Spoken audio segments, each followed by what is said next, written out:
What's going on, people? Welcome back to another episode of the Fantasy Football Busters podcast. Today is Thursday, February 9th. My name is Will, and joining me today is my co-host, Eric. How you feeling today, bro?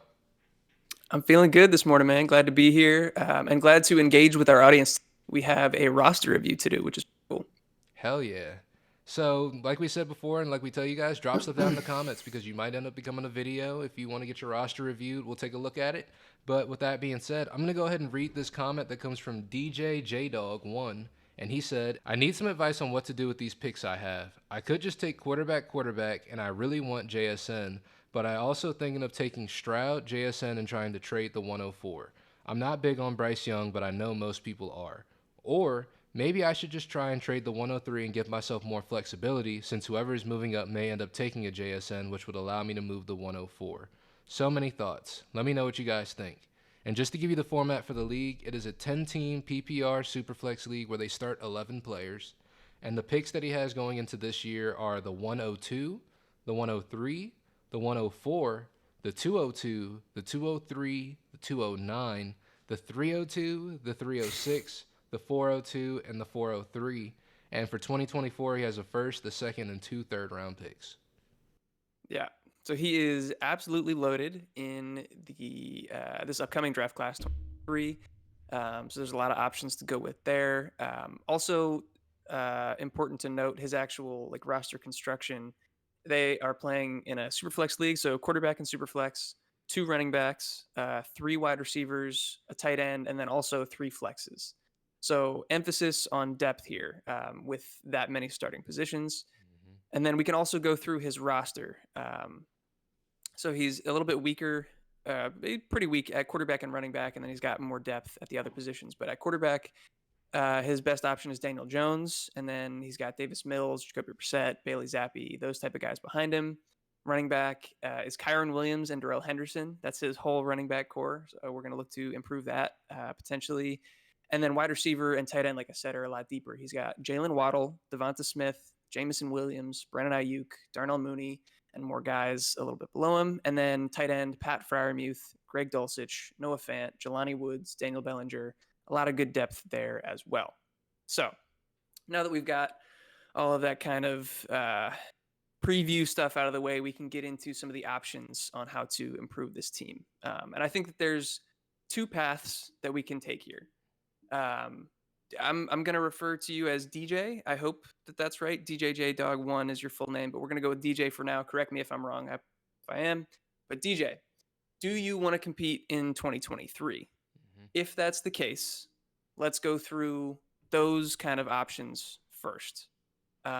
If you want to compete in 2023, we're going to need to improve the quarterback room immediately, and we're going to need to improve the running back room immediately. You have plenty of picks to be able to do so. If you said that you're low on Bryce Young, so you might not want to go that route, but you have the potential to take Bryce Young, CJ Stroud, and JSN at the 102 through 1. Hopefully shore up that quarterback room. And then you also have more ammo in the second round for running backs. Will, is that something that you would you be comfortable taking both quarterbacks in this draft class? Me personally, yeah. If I had the opportunity to take CJ Stroud and Bryce Young, I probably would, just because I feel like they're going to pan out in the league. I think they're going to end up doing pretty well. And then obviously they're both the two quarterbacks that, in terms of tiers, they're probably in the highest tier of anybody, and there's a break right afterwards. So I feel like, yeah, if you got the two of them, you got two quality starters, and probably for a long time. Yeah. But you did mention you're not as big of a fan of Bryce Young, so we don't want to force you into that necessarily, essentially trading out of one of the spots. This is also something that we discussed prior to hopping on the video. It depends on the timing of the trade, but if you want to take Stroud and JSN and trade out of whichever pick could end up as Bryce Young, if you want to do it now, I think the best move would either be to trade the 102 or 3. But if you trade the 102, there's a chance that somebody takes CJ Stroud at that pick, and then you'd be upset about that. But you could take Stroud at the 102 when the time comes, trade the 103 for potentially more value. Or you could wait until you're actually drafting in your rookie draft, take CJ Stroud and JSN at the 102 and 103, and then everybody knows Bryce Young is still there at the 104 and have a bidding war for it at that time. Me personally, I think the second option be the most fun. Yeah, it may also be the one that you can get the most out of the trade for because draft night, there's a lot of pressure. People are trying to make decisions for their team for the future. They may be willing to give up a little bit more than if you were to try to trade it right now where we don't know all of these players are going to land at. But when it's surefire, like Eric said, we know Bryce Young is going to go on that spot because he's still on the board. You may be able to squeeze a little bit more out of the people that you're negotiating with in terms of that trade. Potentially. And I think maybe more importantly for DJ specifically, you get your guys. Like you're guaranteed two guys that you want, and you can still hopefully get good value out of that 104 pick. So if you go that route, Daniel Jones is probably going to get re-signed in New York, so you'll have him for one of your positions. Let's say you do what we just mentioned. You take CJ Stroud and JSN at the 102, 103. So then you have Stroud as your second quarterback. Still not the best quarterback room for this year in 2023. So we got to find ways to improve the rest of your roster.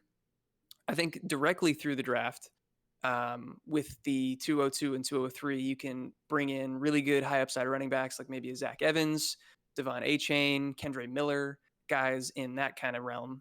You agree with me there, Will? Absolutely. I think there's going to be a lot of great options still left that early second round for running backs. Yeah. So we can improve depth and just overall talent there. I think both of them are clearly better than the two that you have right now. And then I do think we probably want to work to kind of make a package deal with some of the depth that you do have for an elite level asset you over the top and separate your teams from the other teams in your league. Tough to say, obviously, without seeing the rest of that, but if somebody is wide receiver needy, if somebody is tight end needy, I like a lot of your tight ends, Freiermuth, Dulcich, Jelani Woods. I think they could all be contributors. So if you wanted to take, the highest valued there, maybe package that with a Mooney, a Jameson Williams, or something like that, and try to move up to, if you want to compete immediately, maybe like a Kelsey or a top tier wide receiver asset. What are your thoughts on that, Will? Yeah, I think you got a lot of different assets that you could package together, especially with as many wide receivers as you have. Like Eric was saying, you got some high upside guys, or even guys that are sort of valued just through name alone. Like I know Tyquan Thornton is a guy that people are looking at, a young guy that people are keeping an eye on to see if he pans out a little bit more. Kadarius Toney is always a name that's in the mix that people get excited about, even though he hasn't really done too much. But you know what I'm saying? Like there's people that you could put stuff together with that you may not even really miss too much from your team that you'll be able to see a good return from. Even some of these backup quarterbacks like a Gardner Minshew that you could package together and also put together. It's just you've got really good options in terms of trade value and you've got a lot of picks. So there's some stuff you could put together here. It's just it's going to take a little bit of finesse, I feel like. Yeah, for sure. And also, if I'm being totally honest, like I said, there's two options here. One of them, if you're trying to compete in 2023, that's what we're trying to set up for you.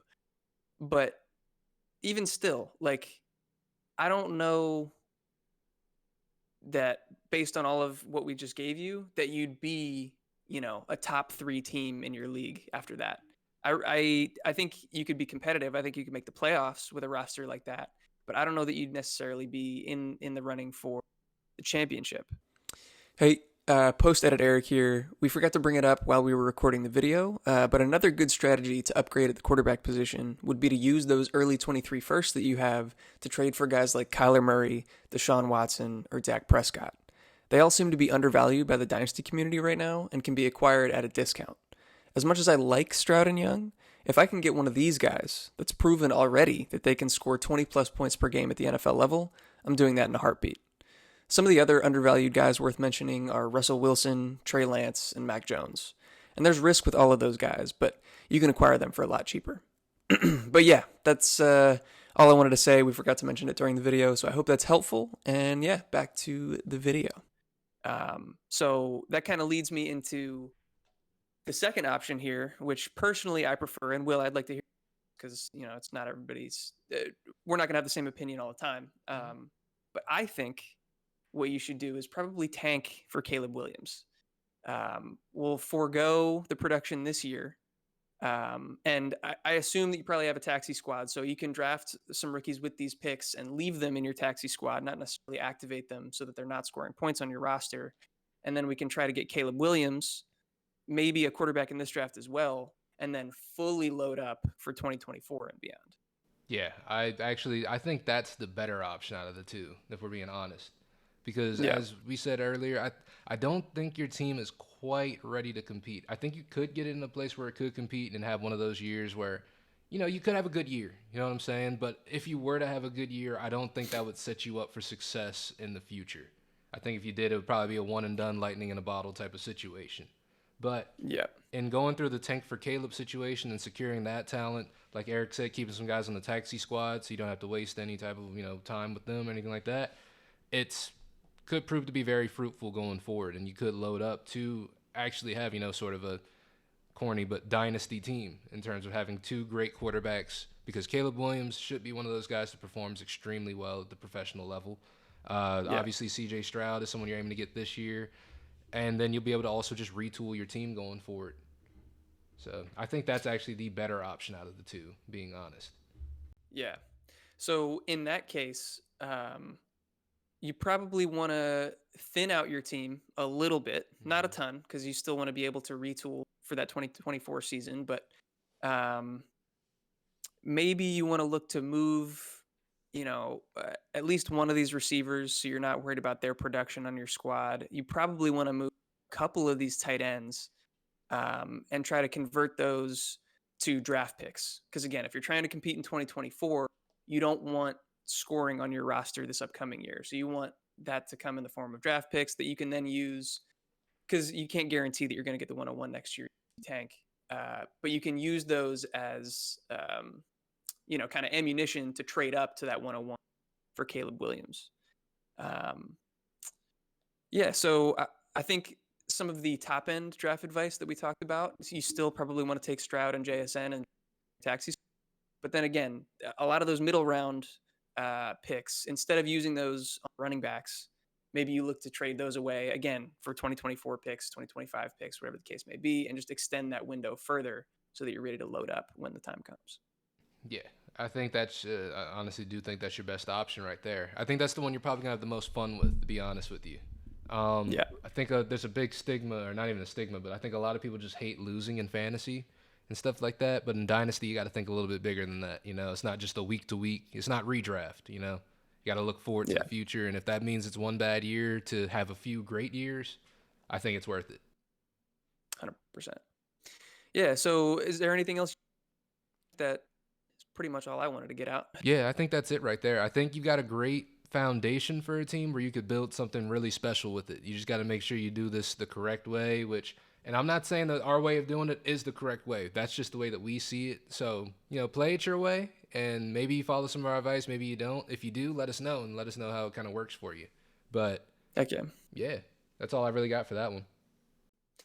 Yeah, so DJ, we appreciate the comment. We appreciate the engagement. I hope you out.